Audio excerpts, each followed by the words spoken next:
Happy Saturday, guys. So this is a really hard story for me to come on and tell. It's really hard for me to be upbeat about a story like this, but it is a story that needs to be told. But there is a trigger warning. It is a terrible, terrible story, and I'm absolutely disgusted by the things that these officers did to these two innocent black men. All right, so 2 days ago on Thursday, there was a news report that came out that 6 ex-Mississippi law enforcement officers had pled guilty to civil rights offenses and assault against 2 black men in Rankin County, Mississippi. Now, you can see Rankin County here. It is basically a suburb of Jackson, which is the capital city of Mississippi. This incident actually took place in January, on January the 24th. However, these officers were allowed to continue to work until June of this year. And it wasn't even until they filed a lawsuit against these officers and the Attorney General of Mississippi got involved that anything was really done. And I feel like this is a story that comes from decades and decades in the past, but it's 2023, and here I am telling this story.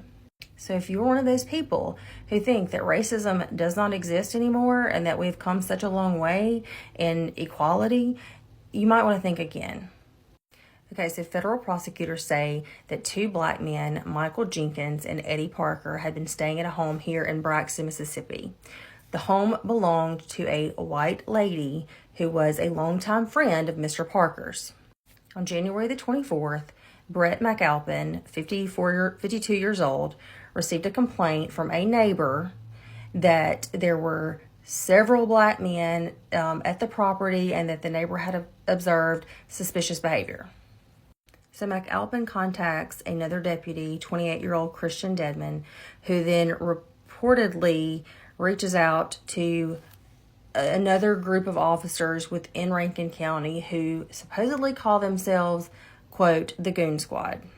And the way that Dedman reached out to them was via text message, and the text message said, "Are y'all available for a mission?" Now I'm going to have to read my notes here, but that night, McAlpin, Dedman, 46-year-old Jeffrey Middleton, 31-year-old Hunter Edward, and 27-year-old Daniel Opdyke of the Rankin County Sheriff's Department, along with 31-year-old Joshua Hartfield of the Richland Police Department, which is also in Rankin County, raided this home without a warrant. Now we're going to have to go to part 2.